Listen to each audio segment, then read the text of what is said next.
it's Jen again, and today I'm going to be talking about a anime called Tsurune. This show. This series started as a light novel written by Kyudo Ayano, and then Kyoto Animations took that and produced 13 episodes plus one OVA back in late 2018, early 2019, so this is a fairly new/recent anime. Just as a disclaimer, I have not read the light novels, so anything that I'm going to talk about in this video here today is derived from the anime show, not the novels. So if I say something and you have read it and you say, well, it was explained in the book, I didn't read the books, okay? So just cut me some slack. I was really excited for this show when it first started airing because it was Kyoto Animations that was doing it. And as we all know, Kyoto Animations has produced some stunningly beautiful TV shows and movies, and so I was really excited for the start of this. And I was watching it as it was airing back in December, but then I kind of left, so I had to catch up when I got home, and that is why I'm making the video now instead of later. I honestly didn't think much about the show when I first started watching it, and that really came because I didn't know anything about Kyudo, and so as I was researching it to make this video, that's when I really started to appreciate the show and fully understand it for its artistic beauty. And I think that's something that maybe Western cultures are gonna struggle with because Kyudo is not a widely practiced art here, especially in America. The show is probably more well received back in Japan, where this is one of the biggest sports. So it makes sense. But I mean, there's really not much that you really need to understand about Kyudo to really appreciate it. If you just know the basics, I think it makes the show way more enjoyable. Kyudo is actually a really interesting martial art to learn about.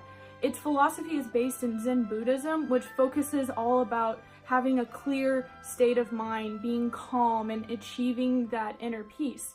And the whole practice of Kyudo is all about achieving that inner peace. Every arrow you release, every shot you take, you're trying to step closer into that truth, which I think is really beautiful and elegant. The routine that you see the characters doing before they shoot, the whole practice really, is in order to achieve that calm state of mind. It's not unsimilar to when basketball players are lining up for their free throws.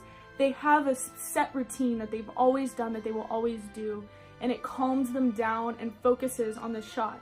Because it's the same distance, it's the same shot, so if you have that routine and you have that muscle memory and the calmness of mind, you should make it every time. Humans are naturally influenced by their emotions, and an arrow will always fly straight, and the only reason that the arrow doesn't fly straight is because of the shooter. Because of what the shooter is doing. So shooting these arrows to get closer to the truth is what Masaki is doing at the very beginning of the show. He's shooting those 10,000 arrows, not to hit the target, but simply to shoot the arrows, which I thought was really beautiful. Masaki also made a really good point in episode 6 when he said, "A beautiful shot will not always hit, but a proper shot is extremely beautiful." That to me just sums up all of Kyudo. Trying to maintain that calm state of mind while shooting is where Minato's problem is coming into play. Minato's target panic is also really indicative of these fundamental teachings of Kyudo. Every time he goes up to shoot, his mind is not calm at all. So of course he's gonna be missing the target and he's not gonna be shooting the way. When your mind's not calm and your heart is not centered, then you're not gonna hit the target because your shots are a reflection of yourself. So when you miss the target, something's wrong internally that you really need to come to terms with. And this idea of really struggling with one's emotions and one's internal voices is kind of the central theme for the entire show. Every character is touched by this. And we get a first glimpse of all of these character struggles in episode 4, when the camera pans to each of them when they're doing the tournament practice, and each and every single one of the boys is thinking about something completely unnecessary. And yes, so of course they lost and became servants. You know, they're not in the Kyudo state of mind. And then of course Tomi-sensei just walks up and schools everybody. He's got that perfect calm state of mind, and even though he's older, he snaps into it because the stance, the movements are a routine to get you into that calm state of mind, which is exactly what he did. But don't take that the wrong way. These kids and their struggles is very relevant to what they're going through. So they're about 15 years old right now, which means all these new and complex emotions and situations are being thrown into their lives, and they're kind of left just dealing with it. It's that point in life where someone turned up the difficulty level and you have no idea what's going on or what to do, and you're kind of having to internally figure out all of this stuff. So I think it's very accurate that these characters are experiencing this right now. But the show shows us that even the older characters have very similar struggles to what the kids are going through. And they might even be under more pressure because adults are supposed to have everything figured out. But if you're an adult, you know nobody knows what they're doing, and we're all just kind of fumbling through life until we get somewhere kind of okay. So that brings me to my first point, all of the green symbolism throughout the show. Green is a color for growth, and that's what these kids are doing. They're growing, they're not changing, they're just growing. It's just a part of life, and that's why anytime you see them step into the dojo or something happens, you see green leaves rather than a traditional cherry blossom. You do see cherry blossoms, but the show is way more focused on the green leaves. And I just think that's really beautiful, that they're learning about themselves and their surroundings, and they're growing and they're becoming better, stronger people because of it. And these green leaves really contrasted with the white leaves that are in the scene when Minato first finds Misaki at the temple dojo. White is a symbol of purity and cleanliness, and this is how Minato is viewing Misaki. To him, his perfect form, his lack of target panic, his maturity just is awe-inspiring to Minato. Which, I mean, yeah, look at this man. I would follow him anywhere. Though we do find out later that Misaki has his own struggles. He's not perfect, he's not a god, he's not completely pure.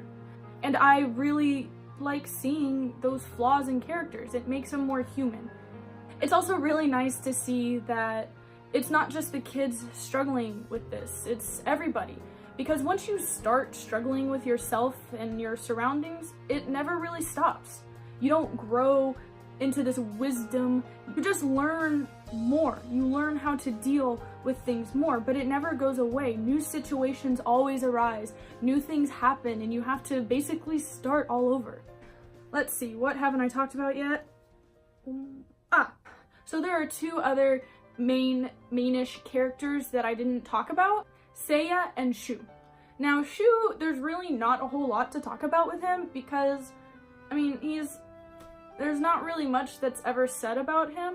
We know that he's Minato's childhood friend and they're kind of rivals at this point, but they don't really go into too much depth about him or his personality.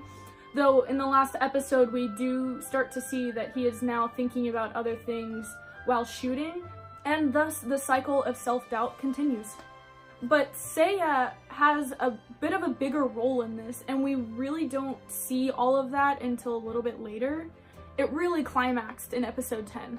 The one thing I don't quite get is Seiya's obsession with Minato. They never quite explain where that comes from. It might have something to do with the accident where Minato's mom dies, and they kind of allude to that in a couple scenes, but they never specifically stated it. But you know, maybe it's just one of those things where you get so wrapped up in your head that it doesn't matter where it came from. All that matters is that it's there. I did cry in episode 10 where Seiya had his breakdown and breakthrough. It was, oh my gosh, these poor kids, my heart went out to them. It was such a beautiful friendship that they had. One was supporting the other, and now the roles are flipped, and just absolutely gorgeous. I'm always a sucker for the scenes where characters realize that they're not alone. They don't have to struggle by themselves anymore, and then they realize that they have all these friends around them. Just touching. I guess the last big thing about the show, symbolism-wise, that kept reappearing was the white owl. I didn't really find or connect it to anything important, per se. Owls in Japan normally symbolize a protection from suffering, and maybe that's kind of what this owl is supposed to be, is this angelic purity being that's watching over all these kids and protecting them. But again, I'm not really sure. It didn't really seem too important. I was too preoccupied with all the other really cute, subtle allusions. Like in episode 10 when it did all those cutaways to the animals to represent Minato and Seiya. I love just little things like that, you know. It doesn't really add? I don't want to say that. It doesn't provide any new information. It just makes the scene a little bit more interesting and really connects it to the world around you. Because in the end, everything's connected, right? So I guess this was more of me just talking about the show than me reviewing the show.